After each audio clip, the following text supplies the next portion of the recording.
of some type of thing he bought that he purchased for $100, and then he said he sold it for 25,000. Then he said he bought 100 pounds of more type of stuff that was like drug related. Hold on. And then he said he paid 400 for that. And then he said, I had to give 50 pounds to the trash boat guy to bring it to the U.S. Constellation. The aircraft carrier I was assigned to packed the 48 pounds into the walls of our berthing area. I put 2 pounds at the bottom of the wall for the dog. Then he said when they ran the dog through, the dog alerted to the bottom of the wall. Then he said they confiscated the 2 pounds and the dog was still alerting them, but they figured the dog was still smelling the 2 pounds. So they cleared the area and got back to the States where he was stationed at NAS Lemoore, California. Then he said he sold the remaining 48 pounds for $1,800 a pound, and he said that's $86,000 for a return investment. Then he said I got out the Navy in 1975. Then he said I began to sell the W and the C. Then he said I was getting 100 pound. I don't even know what that is. Then he said he was getting 20 kilos of the C from a couple of sources. He said I was running that to Texas. I guess that was where he was going to take it. He said he paid $12,000 a kilo here and selling them in Texas to his friend for $26,000 a kilo. So he said he made $280,000, and then I did that every month. That's what he said until he was busted. Then he said he got a 10-year prison term for that. Then he was shooting skyrockets at his mom's house. I don't even know what that is. And one of them went sideways and lodged into a cypress tree, causing it to catch fire, which then started to catch his neighbor's house on fire. Then he said, I got up on the house and put it out, but the police said I was a hazard to the community because of all the house fires had wood shingle roofs. And then he said he was arrested for fire inhabited building because his neighbor and her daughter were in the house. And then he said he got wrongful burning for the cypress tree burning and got charged for possessing and discharging skyrockets. All of these were felonies. And even though it was an accident, I was tried and convicted. That's what he said. And he received a 6-year, 8-month prison term for that.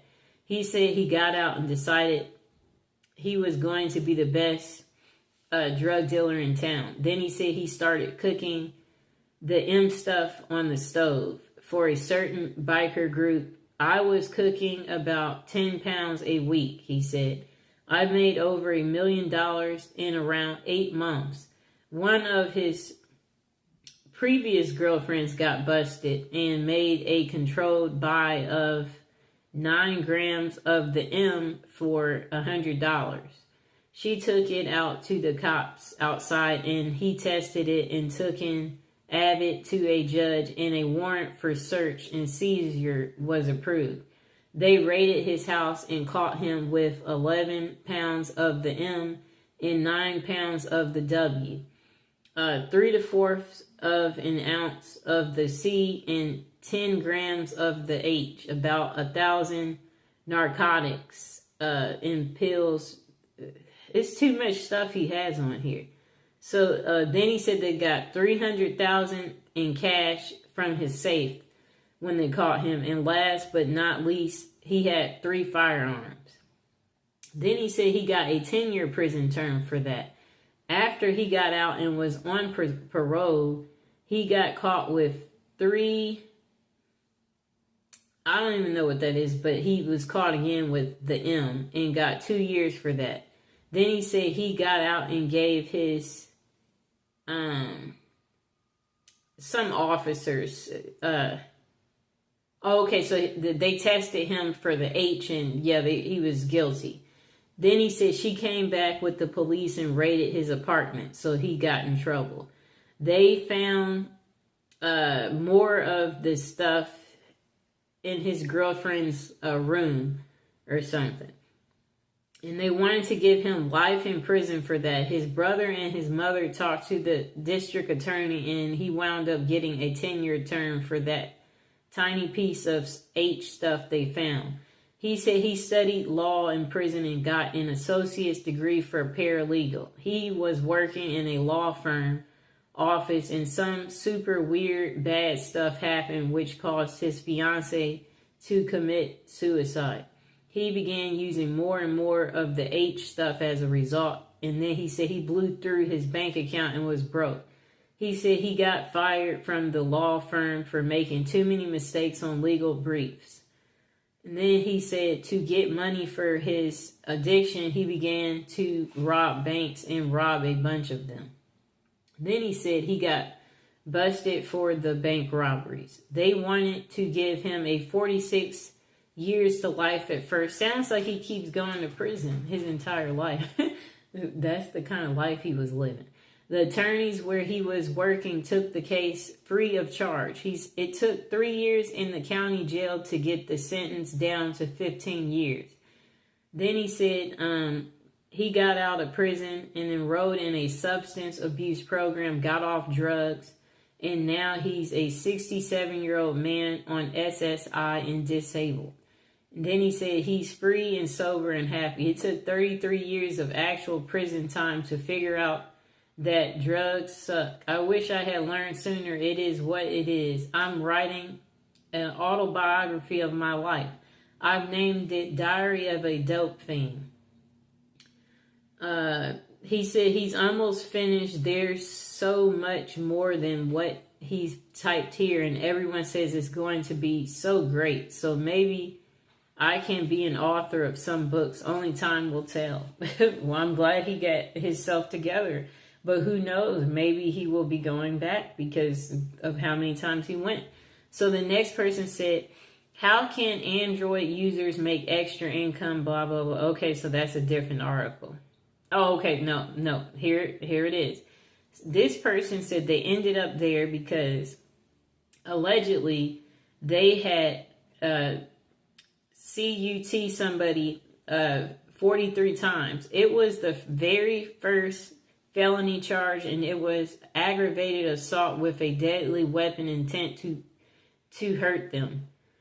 It was trying to give they were trying to give her life for her first felony for the first time, really being in serious trouble. After sitting almost 2 years, her lawyer got her out. They were able to establish that she had PTSD due to getting, she was in some type of domestic situation for 10 years of her life from her ex-husband. And so she blacked out when really upset, and she started, having some type of abuse go on with him. All she remembers of him is him punching her in the nose and remembering. Okay. So, yeah, okay. I'm skimming through this. So she says then she was only 30-something years old, and she said, can you imagine, it's been her life has been in prison, and you're only 30-something. That's a long time to be in prison. Now I'm a good girl. I don't mess with the, whatever that is. Okay, so that's how she got there. Next person. Some of these people, they don't sound too smart, to be honest. They said they've been to prison twice, both times over drugs. They said their first real stint started when they were only 23, and it was pretty scary. This was in a Texas state prison, and about as awful as it sounds. Gangs ran the place, and violence was just a fact of everyday life. While I was lucky enough to never get severely permanently injured, they said they got plenty of scars. Worst two are a 5.5 scar, one on their stomach from, a shank in prison, and then a noticeably bulge in their collarbone where it healed crookedly after being broke by a huge dude who wanted to get friendly, which I wasn't down with. Besides the human dangers, the prison itself was hazardous. Some areas were infested with rats and they had roaches. This was their big risk everywhere. Then they said, I guess they're trying to say it would get hot in the cells. 115 was like the temperature at their prison. Then he said guys occasionally died when they were, I guess, put in the hole, I guess he's saying. Okay, so he said they had something called a hot box, where it is an isolated cell with direct sunlight. Okay, and that people don't survive it. That's what he said. Then he said one winter they had an outbreak that was terrifying. Half of the guards were so scared they wouldn't come into the block at all. Then he said a buddy of his in segregation said they went days without food during it. He said he never had any symptoms but would show positive for skin prick, TB test, I think that's tuberculosis test ever since, which was caused issues in his own right. He doesn't write very clearly. No wonder he ended up in prison. Then he said the second time was in a federal prison up in Kentucky. It wasn't fun by any means, but was significantly safer. He said guards in the federal system are better paid and as a result much more professional and less corrupt. There were still some bad ones, but they were the exception rather than the rule. So his first prison seemed to be in Texas, where it was super hot. Then he said, you also had access to drug counseling and a GED program if you didn't graduate high school. He spelled GED wrong. They were underfunded, but I'd say there was much more focus on rehabilitation rather than just warehousing people. Then he said, don't get me wrong, there were still some gangs and violence. People who claim federal prison is like summer camp are mostly lying. The true club feds went away in the 80s. And then he said, this wasn't a fun place to be, but it also wasn't nearly as awful as his time in Texas. Okay. The next person. Let's see. Okay, so this person said what they did was violate every trust ever given. This person said they stole everything. Let me see. And drove drunk. That's what they said. So that's a DUI. They said they got busted with drugs. They said they had stolen cars. They were carrying weapons and just basically being a menace to society and a disgrace to their family in every way imaginable. They said they didn't care about anything, anyone, any law, or even getting caught. They said they didn't care about jail or prison. They said, I wanted what I wanted when I wanted it. And they said the consequences was loss of trust, freedom, and pain. They said they did this for years, but the point is he wants to make was that whatever he's saying there, he was trying to, this doesn't make any sense. I guess he used drugs to escape or something. Well, anyway, he said he's been out for many years now. He never went back and found a place in people and God that could help him address his real issues that were causing his behavior. He said he's been sober for a long time now and still struggles to be a better person sometimes. And that he has no desire to go back to any of the madness of his former life. Well, duh. Okay, let's see if we see something else interesting. Okay, so this person said, which time? That means they ended up going multiple times, which I guess people who do end up going, that sounds about right. They go multiple occasions. Okay, this person said, but seriously, I grew up in a family of drug dealers, they said, and as such, it was natural that they would follow into their family's footsteps. They said living That type of life opens you up to a variety of experiences one might not have otherwise become involved in. Then they said among the worst for them was when they were using the H. They said the first time was all it took. They fell very deeply and passionately in love with the H. And then they said as money was no problem, his buddy and him spent about $1,000 a day on something that's a C and a W. After doing this every single day for 8 months, he was like, yes, $250,000 was spent very easily, and that's on the low end, I guess, for whatever drug he's doing. He said up until the morning he woke up and had no drugs. He said he had not experienced what will inevitably happen, the withdrawals he's talking about. He said he thought he was going to die. He said it's funny, right when this happened, his connection was, I don't know what he's saying.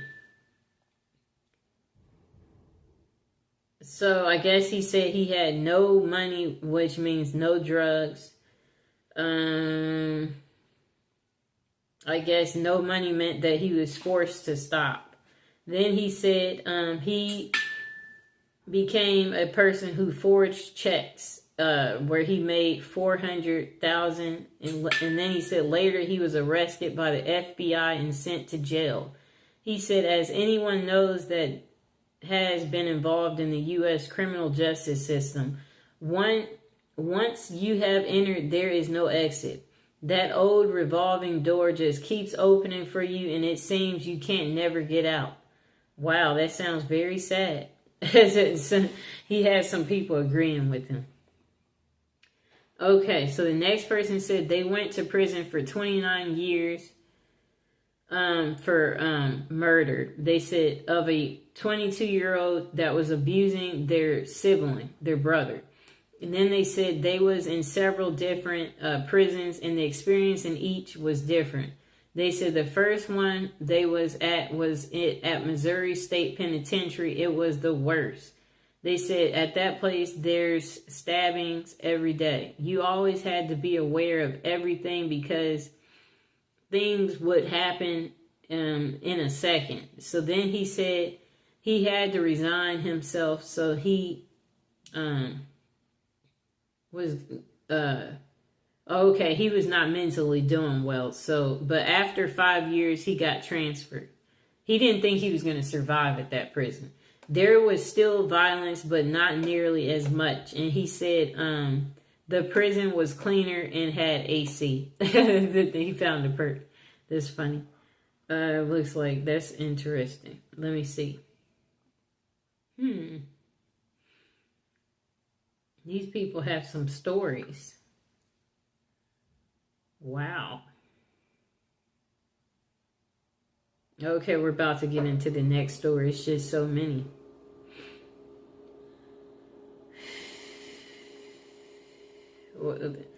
I scrolled down too low. Okay, but it looks like I found some new ones. Okay. What were you in prison for? Okay. This person said they were 9 years old and they took a front end loader because they was tired of walking. They said it was parked outside a shop and was a loader for a logging company. The trooper released him to his uncle. You know what's going to happen now? He got a whooping from his parents or something. Then he said 10 years old that he had taken a motorcycle and went to juvie. He said he did 3 days and walked out still a bad person, he said. He said, I went into foster care where he skipped from home to group homes for 2 years and went home to his mother at the age of 12. He said he had told his case manager, I'll keep running. 12 years old, and he said he broke into a class where he had taken food and got a probation officer. While on probation, he said he burglarized businesses and stole cars and four-wheelers, trucks, and boats. He said he had taken a truck belonging to the telephone company and paid restitution. Then he said he burglarized a home and had taken their food, money, guns, and anything he thought he needed. It's too many on here. Okay, I'm just... so he said he burglarized 2 businesses too and got caught with 2 loaded firearms, and he was sentenced to 2 years but not to exceed his 19th birthday. He said he was 17 years old and still had 14 months until his 19th birthday. 18 years old, using a soda can. He used that to hurt himself. Okay. So then he was in the hospital. Jesus Christ. Okay, his story is just too much to it. I don't think I can continue to read this because it's just nothing but showing how psychotic the person is. Okay, on to the next story. Why can't these people have simple stories? This person said they're writing this anonymously and they are sure you'll understand. They said they went to prison for ignorance. They said they had operated a computer repair business. One of the computers they were working on had child stuff on it, bad stuff. Then they said they never viewed the stuff. They said they never knew it was there, and they still don't know if it was or was not. Then they said his wife's ex-husband was a massive collector of that bad stuff. And it had been a really dirty divorce. They said their house had been burglarized or something. Our cars had been vandalized, and her ex had even followed them around town a time or two with a rifle. Okay. So then he said one early morning the FBI entered their home and dragged them out of bed, at gunpoint. They confiscated nearly 30 systems from their home and business and disappeared with them. I don't even know what that is. He said no search warrant was served, no Miranda rights were read, and only identification presented was a business card. And then he said that his wife and him could believe they were actually being visited by the real FBI officers and not a group of imposters. Okay. So then he said he spent 20 months in a tiny county jail, during which time he believed he had a stroke. No medical care was provided. Then he said in prison that he had been stabbed with a pencil after about 2 months at the jail and placed in solitary confinement from that point on, and no medical care was provided. I guess there's privileges in the real world, but not there. Then he said he was forced to accept a plea bargain to prevent his wife from being jailed for the possession of the stuff. Then he said 2 public defenders actually told him to accept the plea bargain or they will go after his wife. Then he said he signed a plea bargain accepting responsibility for possessing a photograph in return for a 3 to 5 year sentence. Ooh. Then after he accepted the plea bargain, he was removed from the county jail to a federal detention center. Then when he finally appeared before the judge, the prosecuting attorney requested he stand before the court and tell where he had gotten the picture before the judge ruled on his sentencing. He said he may have been able to accept responsibility for possessing the photograph convincingly, but he was unable to lie about obtaining it convincingly. His sentence was 120 months. He was shipped and processed to a satellite load after a half a year of he was harassed by guards and inmates and was shipped to a low security prison for his protection. After being, he said, assaulted at the low for being a chomo is what they called it. He said it's a prison term for what he did. He was shipped to a medium security facility. The entire time he was locked up, he was required to speak to staff members who wanted him to accept responsibility for his deed. Many years he spent being mentally assaulted with the goal of forcing him to accept his responsibility for his conviction. There was no appealing his case. One of the clauses in his plea bargain stated he would not say he had been poorly represented. Another clause prevented him from filing an appeal. It is his opinion that the only thing the lawyer represented was his own interest. Now, as a free person, he said he's required to go through group therapy weekly with the intent on getting him to accept responsibility for his crime, even though he has passed 3 separate polygraph examinations to prove his innocence. You may ask, is there justice in America? He can only speak to what he's experienced. Perhaps if he had been guilty, this could be considered justice, perhaps. Okay, what a sad story. He said he dealt with the shame of his conviction by believing he was convicted for being ignorant of how the justice system works, ignorant about how public defenders work, ignorant of too many things that directly affected him. He said he's been shunned by his parents, siblings, and niece and nephews, stepchildren and grandchildren, and his in-laws, and every friend but one. He said he lost his baby sister to cancer and his grandparents to old age. He said his wife, bless her, is here by his side for the remaining by her husband's side. She is shunned too. And then he said, he has a lawyer willing to take his case to the Supreme Court, and she has won a few cases similar to this. Whether he wins or loses, he said he prays every day for simple acceptance from his fellow man/woman. But he said even if he had been guilty, he has paid his dues. Yet due to the nature of his accusation, he still gets treated like dirt. He said, I don't say this with any agenda except to perhaps educate people to a simple fact. Whether or not a person was actually guilty of a crime, after that person has paid their penalty, no one has the right to continue to judge them. No one except the higher power. Again, thanks for the upvotes. They help. Then he said it is now 5 years after his release, and not much has changed for the better. He said, I guess he's fatigued over this. He said his mind goes on strike and leaves him in a daze. He said, let me see. His life was destroyed by our legal system. And then he said, update, 6 years after his release. I keep praying it'll get better. 7 years after his release. He said, I have some of the answers and see I need to clarify a few things.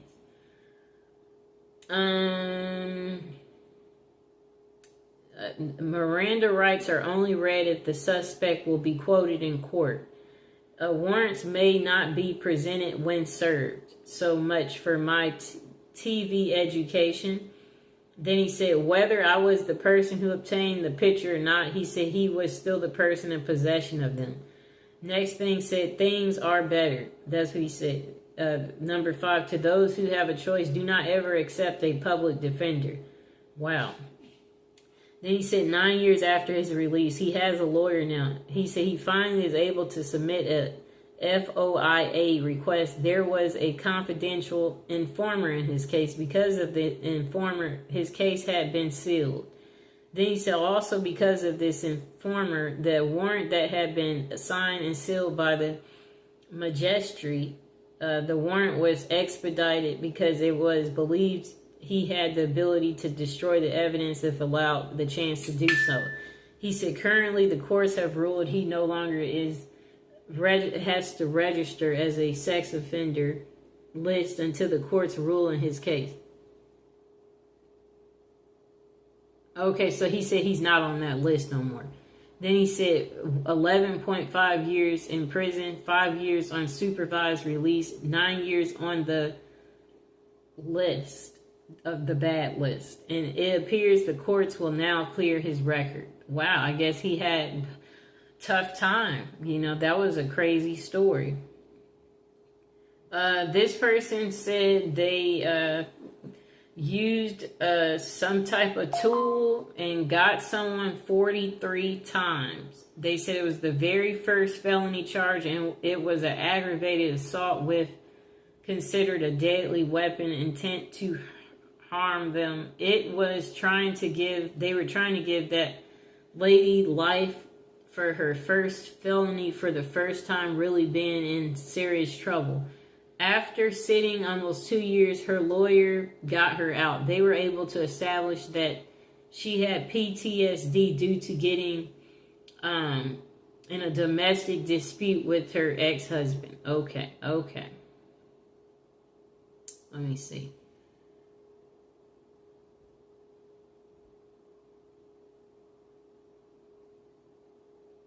Okay, we're just skimming through this because we're getting close to the end. You're not going to believe this, but this person said, but they did all the time for 20 years for delivery of a lousy $10 bag of the H. They said they were sentenced as a career offender in the federal system. You can easily verify everything I'm about to tell you by looking at the federal sentencing guidelines. And then he said, anybody who has been convicted of 2 prior felony drug convictions or 2 prior felony violent convictions or 1 of each as a career offender. Okay. So this person said, okay, yeah, okay. So that's that part. I mean, that story, we'll check it out. But I don't understand what that part is, so maybe we should skip it. Okay. Okay, so another crazy story between a husband and wife. If a man said he got sentenced to 7 years and 9 months for hurting his new wife with a tool. It all happened so fast. Didn't help. He said he was on drugs. Did 5 to 9. I don't know what that means. Got, I guess, 5 to 9 years or something. Got a bit over 3 months left on parole, and then his sentencing is finally over. He said that's the worst thing he's ever did, but best thing to ever happen to him. Being away from society taught him so much about himself and what's important to him in life. Also was finally being able to kick the gear to the curb. He said it was a bit embarrassing. He just wants to put it out there that what he did was wrong. No justification behind the actions. And he's like, violence is not the answer. There's always another way. He's not ashamed of the man he is today, but he does live with regrets and took he's saying to not take people's life, and still he's paying for this to this day for the stuff that he's did. He said karma is a thing, and he's just like, take care of people. His writing's not very clear. Okay. This person said they were in prison for adultery, and they was in the Marine Corps station in Hawaii and was 19 years old at the time. They said they met a lady a little older than themselves, and early on they did not know that she was married, but after they did find out, it did not matter to him. He said he was in love. Her husband was in the Air Force, station TDY, and he ended up getting the lady pregnant. Her husband ended up catching us, and he said he got into a physical fight and won, but he was locked up and persecuted for what the military called adultery. But the official charge was having a relationship with a married woman, not his wife, and ended up doing almost 3 years in federal prison. Believe it or not, most states have a law against adultery but never prosecute anyone for it. Interesting. The husband wanted to take their children away from her and was offered a deal that if he were to testify that she was a negligent mother, that he would not get any time. And he said he loved the woman and could not do that. In 1962, it was hard to take children away from their natural mom. She did testify against him and instantly forgave her, as she had 2 other children to think of and she was pregnant as well. After she delivered the baby, his mother ended up adopting him, and his parents raised him to adulthood. His name is Tony. Then he said he never saw her ever again, but did end up in touch with her and stayed in touch until her death a few years ago. He said he still loves her. Aww. Okay, so the next story. This person said, as a senior prank, their high school had a tradition of stealing the statue from in front of the local Big Bob's Boys restaurant and putting it in their school. In his senior year, they guessed the manager at the restaurant had gotten tired of it, so he had that statue chained down to its pedestal with a heavy, dusty chain.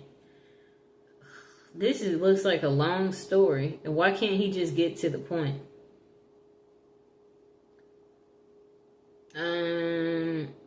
Okay, that story seems to be too long. Okay, so this is a story from a woman. Most people claim to be innocent while incarcerated, and then she said she was completely innocent. She said she was born in prison. The story of how her parents ended up in New York in 1970 varies upon whom you speak to.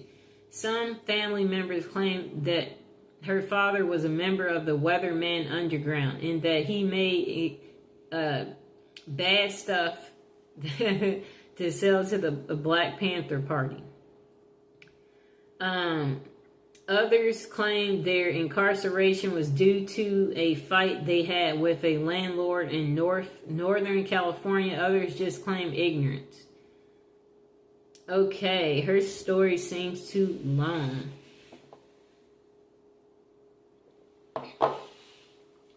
Apparently, the event of her birth was a news event that was heard across the globe. Her mother says she received cards from people in Europe and Australia. Her parents or grandparents heard the story of her birth on the news. Walter Cronkite was the anchorman, is what she was told. Her grandparents had no idea where her mom was or that she was even pregnant. They were shocked when I don't even know how to pronounce that name, advised them that their daughter just gave birth to their granddaughter while incarcerated in New York and then was being held at Belleville Hospital. The following morning, the grandparents called social services in New York. They were told that yes, the story was true and that she was being held and considered abandoned. Immediately, they flew to New York. She said she was 5 weeks old when her grandparents came for her. They raised her. They were the ones she called mom and dad. Unfortunately, they have long passed, she said. Her mother and her speak regularly, and she has always been in her life, sort of. She is a wonderful person. Her father, she's met only 3 years ago. She said she was 43 at the time. He had been searching for her all her life. The ultimate joy her presence gave to him was outstanding. He was a wonderful man as well. She keeps in contact with both parents regularly. You may be curious as to how she feels about her early prison sentence. She said I was innocent. I don't recall. I didn't do it. I'm not sorry. I have turned out just fine besides of it being kind of a cool story. Sounds like she's speaking for her mother. Okay.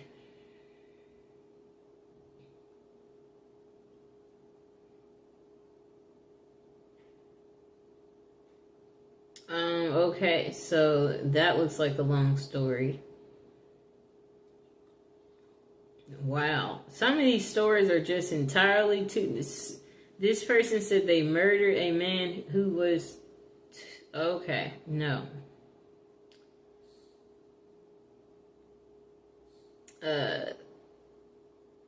Yeah, some of these stories, they're just too long. This person stole 42 cars. That's how they ended up there. I like how they got to the point. Okay. Again, this case is someone in possession of drugs. That's how they went. This person served 40 years in prison, and they've done their time, and they are tired of trying to explain that part of their life to everyone. What's interesting is they're not saying what they were there for. Okay. Another person ended up in prison while in high school. But they should just say immediately what they ended up there for. And this person is saying it's a scary place. They said they ended up there their freshman year. And that they were on the basketball championship team. But they don't really get to the point to how they ended up there. This person said they broke many laws and deserved it. When they hit hard times and couldn't pay child support, got caught up with the wrong couple of guys that seemed to have some ideals of how to make a little extra money. Yeah, I guess he's saying that's what caused him to go to prison. Okay. He's not good at writing. Okay, someone said something for abuse of pain pills. It's how they're writing this that's not making it so great. Okay. This person said they were arrested and convicted of felony and a misdemeanor offense in the state of Pennsylvania and 2 felony counts against the U.S. Yeah, but they're not really saying much more. So he said his actual crimes were robbery and assault of people who had drugs and theft of money and property from regular civilians. And the crimes were against average people. Something he said he'll always regret. And he will carry the guilt with him for the rest of his life. Well, duh. He said he was addicted to breaking the law. Okay.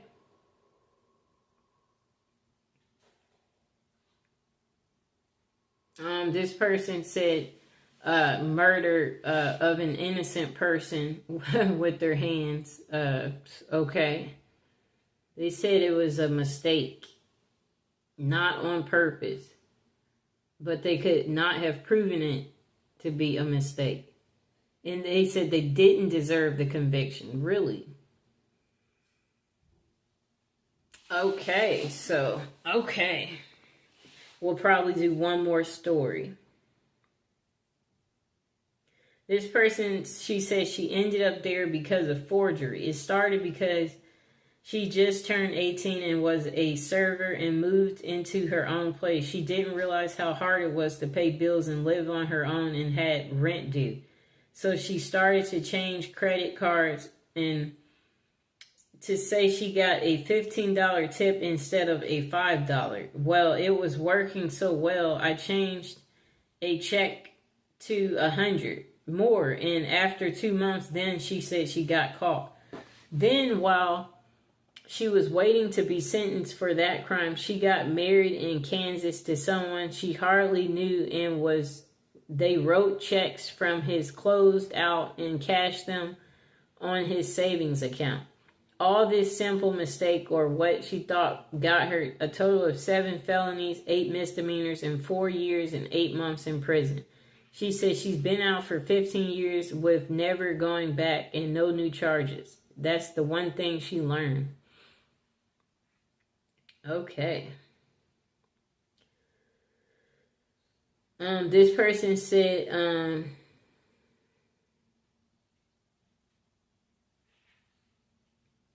okay. I'm trying to see what she did because she's not getting to the point.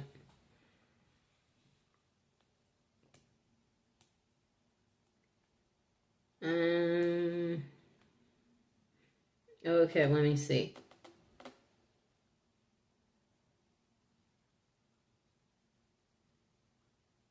This person said they went because they weren't fast enough to dodge the cops. They were trying to break into a liquor store and then more cops arrived. Good story. Okay, so let's see if we can do one last story and then call it a day.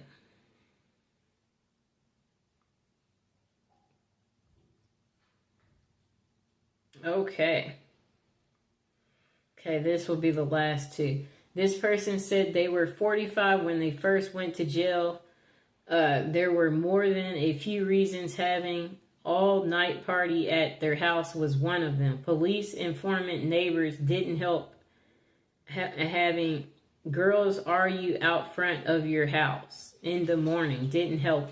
It was mostly because they were a drug dealer. Having so many people coming in, going. Also, they were charged earlier for trying to disqualify other stuff. I don't even know what that means.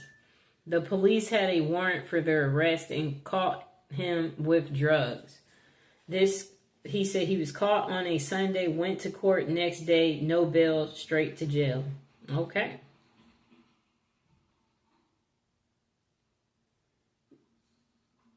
Next person said they was given a 28-year sentence for burglary while armed as a repeat offender, of which they served 18 years, 2 months, and 4 days before they was sentenced on parole. They said they feel the need to expand on their answers, so they're adding this.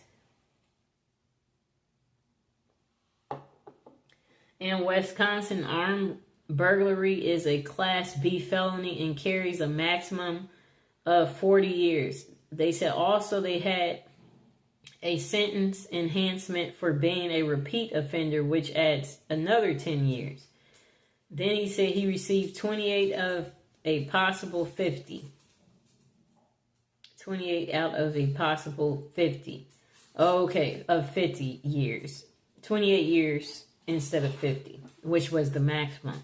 He said he also had a felony assault charge, which he received 10 years of probation for. Okay. And he had a consecutive burglary conviction.